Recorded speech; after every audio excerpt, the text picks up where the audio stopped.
What is going on, YouTube? Again, it's your boy, your brother from another mother again, Get Kicks Wholesale, the number 2 at gmail.com, GETKICKZWHOLESALE, the number 2 at gmail.com. Quick video, something I wanted to discuss. And as you guys know, I study trends on sneaker YouTube and to see what's going on and to see what kind of information is being put out to the masses, even especially if it's misinformation.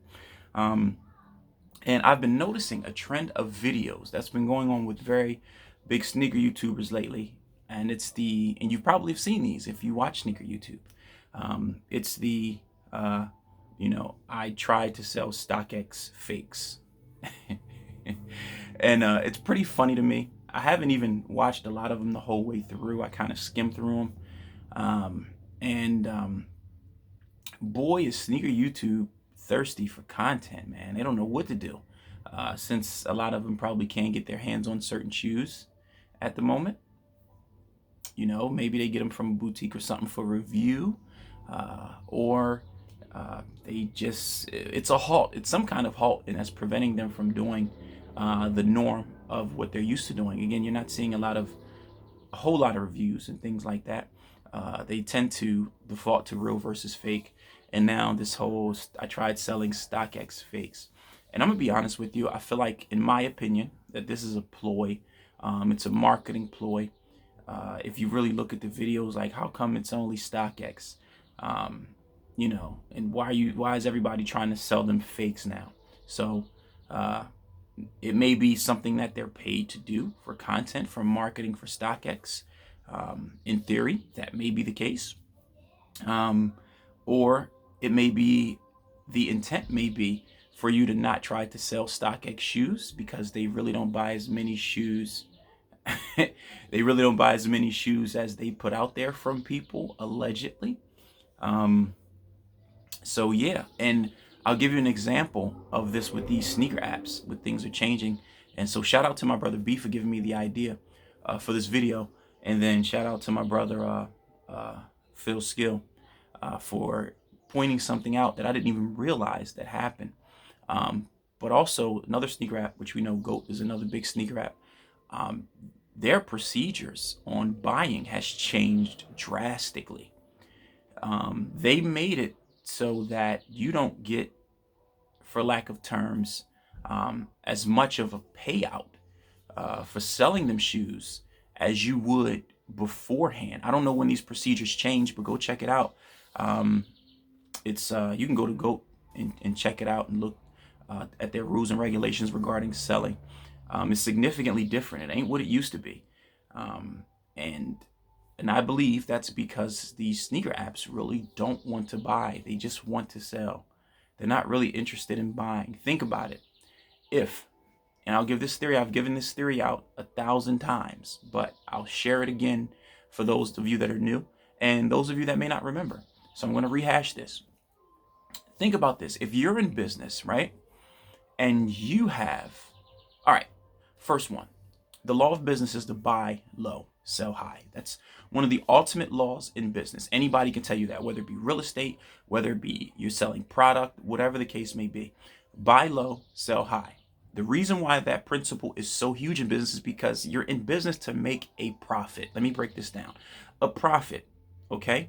You're not in business to break even. How are you going to survive by breaking even? You have to make more than what you sell a product for in order to keep it going and to continue buying product until you can pay yourself in this business. That's the point of profit. Profit is for growth.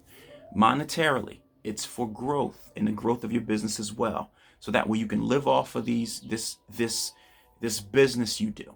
You need profit to live off of business. And I apologize if it seems like I'm insulting some of your intelligence. That's not my intent. So you need profit to live off of business, and you need profit for your business and your product to grow. You get what I'm saying? That's why flips in real estate. You flip one house to get a profit so you can get 2 houses the next time.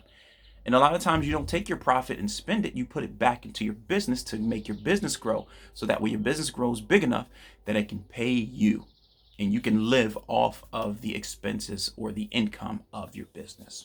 That's how it's supposed to work. A lot of people are hustling backwards, but that's not a topic that we're going over in this video.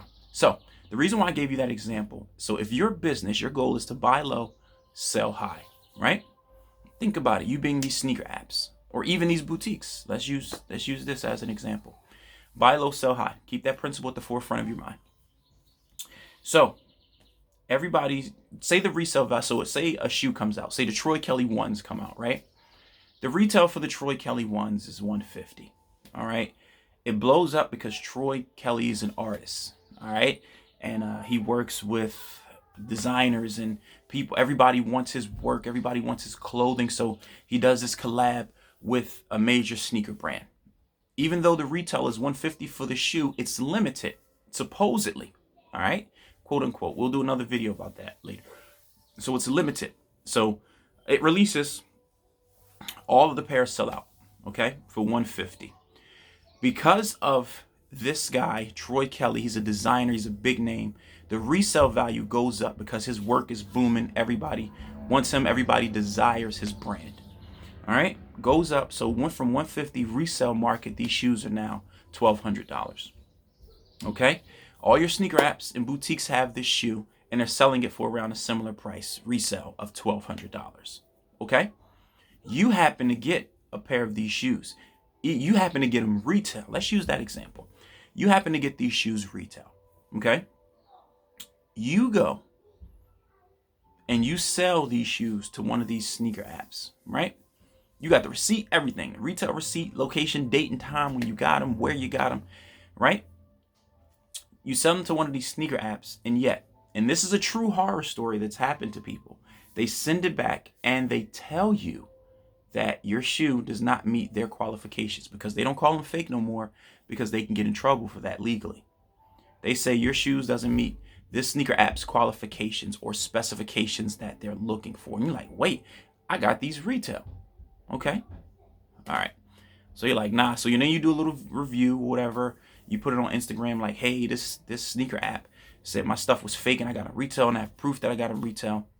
And they didn't pay me the $1,200 payout or whatever their fees are. So maybe say it comes to like $1,000 and they make $200 off the shoe. And I'm using these figures for a reason. So they didn't pay me out the $1,000, and these apps, specifically one we know, charges you fees if your shoe doesn't sell when they deem it not to meet their specifications or qualifications. How crazy is that? Which they tried to hike fees and give additional fees, and people started backlashing about it. Think about that. So you get charged about 15%, and they're paying you $1,000. That's you just got charged $150. So they're making out like a fat rat on you. Just one individual, they just got $150 from you because your shoe didn't meet their qualifications. Now, here's where the business principle applies. Buy low, sell high. Remember. So why would they pay you $1,000 for an exclusive shoe, even though you got it retail? Why would they pay you $1,000 for a shoe that they can get for $120, and it's the same shoe? So you're telling me they're going to pay you $880 more and miss out on that $880 profit where they're buying low at $120 and selling high at $1,200? That's 1,000% profit when they buy low and sell high.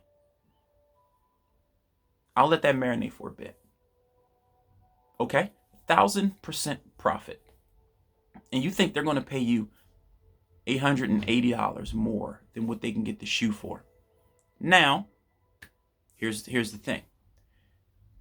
Sometimes they have to buy certain shoes because it's in their business module and paperwork and what they do. So some things have to get through. But it's a lot less likely for exclusive high value shoes to make it through these sneaker apps and the one to pay you. And if you look for the ones that make it through, look at the fees you're charged. You're giving it to them for dirt cheap, people. Think about this. So why in Sam Hill would they pay you $1,000 for a shoe that they can get for $120, maybe even cheaper because of the bulk that they can buy in? And you know what they're going to say?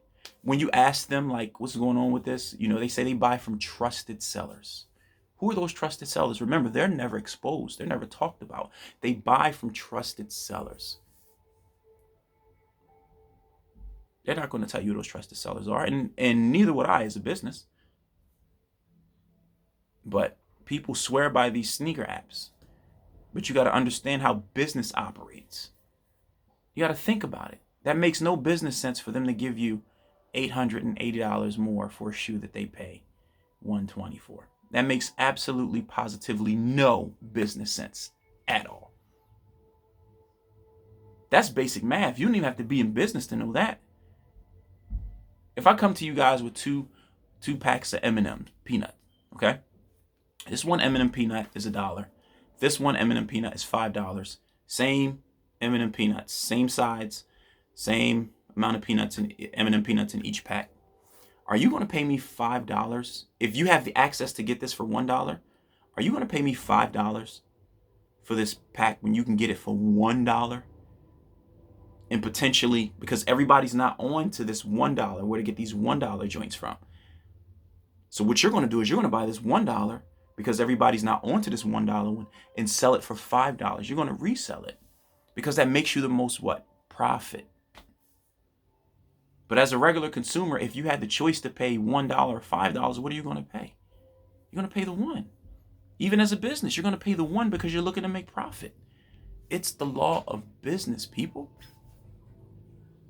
So it's not necessarily swindling. Like, I don't care too much about the fees that they charge if they don't buy your shoes. That I don't agree with at all. But they're in a resale business. Resell. They don't want to make no small $200 profit when they can make 200% profit when they can make 1,000% profit. They're not in the business for doing that. You're in the business to make money, not to give away anything. So you got to look at it from certain perspectives and understand. You get what I'm saying? So it's not necessarily taking advantage, just the law of business. Like I say, in my opinion, I think taking advantage is charging fees to have people's stuff if you don't take it. Like charging shipping fees to send it back to people, I think that's fair. But charging a fee because it didn't meet their qualifications, I think that's bull crap. That is total and utter bull crap. And then charge additional fees. No way. But yeah. So, and yeah, check out GOAT. They changed their buying process with shoes because these sneaker apps really don't want to buy. They're not interested in really buying exclusive shoes that they can get for the low from their quote unquote trusted sellers. You guys got to see it. Wake up. And somebody used to follow me. It's funny. We were kind of talking, and I think his name was Joe. He was cool. Brother was cool. He used to check out my videos, and he stopped dealing with me after I challenged him because he said he used to sell a lot of stuff through Stockx. And I said, all right, cool. I'm like, because I did another video, or a video way back, kind of talking about this same theory. And he was like, well, I've sold over $30,000 and stuff to Stockx. And I said, can you prove it? I said, if you prove it, I'll put it up and, confirm what you're saying is true. Never heard anything back. He was one of those two that critiqued everything that I would do a review on. Well, that's fake because the Nike check is it's 10% to the left as it should be. He was one of those guys. But when he said he sold $30,000 worth of stuff to StockX and he got paid out, I was like, well, please show me the proof, because if you show me the proof, I don't have a problem admitting I'm wrong. I'll put it up on my channel and say, hey guys, this is the scoop. It's open season. Go sell. Go sell to StockX. It's open season. They buying all kinds of stuff, and put my people on. He couldn't prove it. He stopped talking. He stopped commenting, stopped reaching out. Of course. But yeah. So it's your boy, Trouble T. Roy. Wanted to bring you that video and that information today. And yeah, like you said, sneaker YouTubers doing this, I tried to sell Stockx fake. So this may be a ploy to discourage you from trying to sell your shoes, potentially. It can be. Am I saying that's what they're doing? No, I'm not saying that's what they're doing. I'm just saying it potentially can be an idea that they have. Or it can be a marketing idea to get StockX attention in this whole thing while we're self-quarantined and people are creating content. and they have to have something to create content on. So yeah, it's your boy, man, Trouble T Roy. And like I said, you don't see this whole, I tried to sell my shoes to GOAT, and this is what happened. I tried to sell fakes to GOAT, and this is what happened. It's only, I tried to sell fakes to Stockx, and this is what happened. So look at things with a critical eye. Keep in mind that all this stuff too, the stuff that I bring you is truth and entertaining to a degree, but it's to teach you. It's for educational purposes. A lot of the stuff that they bring you, because it's just for views and monetization, is entertainment, people. Entertainment. So stop ledging on it, for lack of better terms, and holding on to it as it being golden information, fact, and truth. Because it's entertainment. They're in this to get paid. Some of them may love the sneaker culture. They may. But they're in this to make a buck. So it's for views. And if companies can come together and collaborate, say, I'll give you an example, say like a Stockx and Fomer Simpson, they collaborate. It's to market the brand, to build business. So you got to understand business, if I can give you that perspective to look at it from. So it's your boy, Trouble T Roy, Get Kicks Wholesale, the number 2 at gmail.com. Patreon information, email, and the Instagram is in the description. Like, comment, share, dislike, follow me on Instagram. You know, all that good stuff that we all say when we do these videos. So again, I'm out, man. It's your boy, Trouble T Roy. Peace.